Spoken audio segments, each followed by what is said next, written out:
Hello everyone, welcome to India buddy. आप सभी का स्वागत है आपके अपने चैनल इंडिया बडी में। स्टूडेंट्स, बहुत सारे स्टूडेंट मुझे कमेंट कर रहे थे कि उनका रजिस्ट्रेशन फॉर्म जो उन्होंने एमएसटी सीईटी के लिए भरा है वो अभी तक वेरीफाइड नहीं हुआ है। और ये वीडियो जो है वो किसी भी ब्रांच के लिए जो भी एमएसटी सीईटी से एप्लीकेशन फॉर्म भरे हैं, रजिस्ट्रेशन फॉर्म, और उनका फॉर्म वेरीफाई नहीं हुआ है, वो उन सभी के लिए कि आपको आगे क्या करना है। और मैं एक चीज़ और रिक्वेस्ट करूंगा, बहुत लोग मुझे कमेंट करते हैं बट वो हमेशा जूनी वाली वीडियोस पे कमेंट करते हैं। सो मैं चाहता हूं कि अगर आपका कोई भी डाउट है तो आप एक नया फ्रेश कमेंट कीजिए किसी भी लेटेस्ट वीडियो पे, तो आपको उसका रिप्लाई मिल जाएगा। सबसे पहले इस वीडियो में हम क्या देखने वाले हैं, why MST CET registration form not yet verified, मतलब आपका फॉर्म अभी तक वेरीफाइड क्यों नहीं हुआ, और अगर ऐसा है तो आप क्या कर सकते हैं, मतलब आप क्या करेंगे कि वो वेरीफाई हो जाए, और इतना टाइम और कितना टाइम आपको और लगेगा उसको वेरीफाई करने में। इस सभी क्वेश्चन का आंसर आपको इस वीडियो में मिल जाएगा। एंड सबसे इंपॉर्टेंट चीज़, हमारी जो अपकमिंग वीडियोस रहेगी वो बेसिकली आपके कैप राउंड्स के डूज एंड डोंट के ऊपर होगी कि क्या गलती आपको कैप राउंड एडमिशन में नहीं करनी है, नहीं तो आप एडमिशन से बाहर हो जाएंगे, या फॉर्म फिलिंग में आप क्या मिस्टेक कर देंगे जिसके कारण बेसिकली आपके एडमिशन में हैम्पर हो सकता है। वो सारी डिटेल्स आएंगी, तो इसलिए मैं कहता हूँ इस चैनल को आप सब्सक्राइब करके रखिए। तो चलिए आगे बढ़ते हैं और आज के टॉपिक पे हम लगते हैं कि अगर आपका फॉर्म वेरीफाई नहीं हुआ है अभी तक तो आप क्या कर सकते हैं। उसके पहले मैं आपको बता दूं कि जिन स्टूडेंट्स ने अभी तक कॉलेज लिस्ट प्रिपरेशन में हेल्प नहीं ली है इंडिया बडी की, वो अभी भी ले सकते हैं। ये लिंक जो है ये आपको डिस्क्रिप्शन में मिल जाएगा। आपको एक ये गूगल फॉर्म है, इसका डिटेल भरना है एंड जो भी बाकी प्रोसीजर है वो आपको फॉलो करना है। आपको विद इन 3 आवर्स के अंदर आपको कॉलेज की लिस्ट मिल जाएगी। तो चलिए आगे बढ़ते हैं। अब हम देखेंगे कि सबसे पहली चीज़ है कि जो आपके डॉक्यूमेंट्स जो दिए गए थे सीईटी सेल में से, उसमें से मैंने जब बहुत केयरफुली रीड किया तब मुझे कुछ स्टेटमेंट मिले हैं।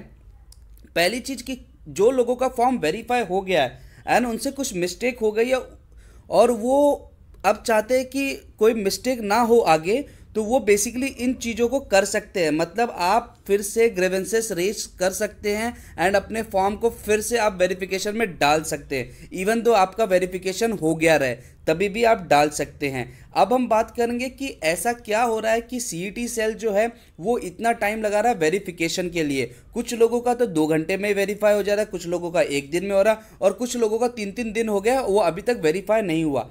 तो वो सारा हम देखेंगे। पहली इंपॉर्टेंट चीज़ है कि जो सीईटी सेल है वो बेसिकली आपके एरिया वाइज पे डिवाइडेड हुई है।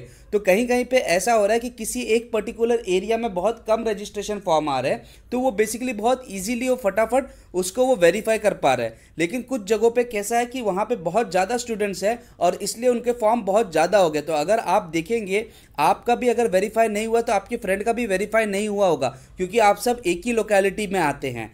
और दूसरी इंपॉर्टेंट चीज़, अगर वो लोकेलिटी का इशू नहीं है कि आपके फ्रेंड का हो गया और आपका नहीं हुआ है, तो आप क्या कर सकते हैं। सबसे पहली चीज़ है कि आप देखेंगे सीईटी सेल में कॉन्टैक्ट डिटेल्स दिया है, आप उसमें कॉल करके देख सकते हैं। लेकिन अक्सर मुझे बच्चे कह रहे हैं कि वो जो डिटेल है, वो जो डिटेल्स के लिए कांटेक्ट के नंबर दिए वो बेसिकली आप देखेंगे वो बिजी आ रहे हैं। तो आपको क्या करना है, मैं आपको कहूँगा आपको वेट करना है। अब आप कहेंगे मैं वेट क्यों करूँ, तो सबसे पहली चीज़ है, इसमें ई स्क्रूटनी में मेंशन किया था कि अगर आप फॉर्म गलत डालते या सबमिट नहीं करते कुछ भी, तो आपको आगे बहुत ज़्यादा तकलीफ हो सकती है। लेकिन आपने तो सारी चीज़ें सबमिट कर दी है, तो आपको क्या करना है। तो इसमें जो सबसे इंपॉर्टेंट चीज़ था, लास्ट लाइन जो आपको दिख रही है, The candidate shall not report to e-scrutiny center for verification of documents. All documents document verification done by online mode only. ये एक बहुत ज़्यादा इंपॉर्टेंट चीज़ है। मतलब आप समझ रहे हैं, इवन दो आपका फॉर्म अभी तक वेरीफाई नहीं हुआ है ड्यू टू हाई वॉल्यूम के कारण, लेकिन इस चीज़ को याद रखिए वो सीईटी सेल की रिस्पॉन्सिबिलिटी है कि वो आपको बेसिकली वेरीफाई करके दे। तो आपको पैनिक नहीं होना। आप सोचेंगे अगर वेरीफाई कर दिया लास्ट डे पे और कुछ इश्यू आ गया तो मैं क्या करूँगा, जी नहीं, आपको वो बेसिकली वेरीफाई करके देंगे 1 दिन पहले। तो अगर कोई इशू भी है आप उसको फिल कर सकते, तो आपको पैनिक नहीं होना। ये चीज़ बहुत क्लियरली मैं आपको बता दे रहा हूँ। कई लोगों को लग रहा है कि अब मेरे दोस्त का हो गया लेकिन मेरा नहीं, मैं आपको बता दे रहा हूँ आपको पैनिक नहीं होना। और जिन लोगों से गलती हो गई है कि उन्होंने कुछ सर्टिफिकेट मिस कर दिया, उनके पास अभी भी मौका है, वो वापस सर्टिफिकेट्स को अपलोड कर सकते हैं। सो अगर दोस्तों और स्टूडेंट्स अगर आपको ये वीडियो पसंद आया है तो आप इस वीडियो को लाइक कीजिए एंड प्लीज़ शेयर कीजिए कि बहुत सारे बच्चे हैं जो बहुत ज़्यादा टेंशन में कि उसका फॉर्म अभी तक वेरीफाई नहीं हुआ है। एंड अगर आपको आगे कैप राउंड्स के वीडियोस चाहिए तो आप इस चैनल को सब्सक्राइब करके रखिए एंड बेल आइकन दबा के रखिए ताकि आपको नोटिफिकेशन मिलती रहे। So thank you very much for watching India buddy. जय हिंद।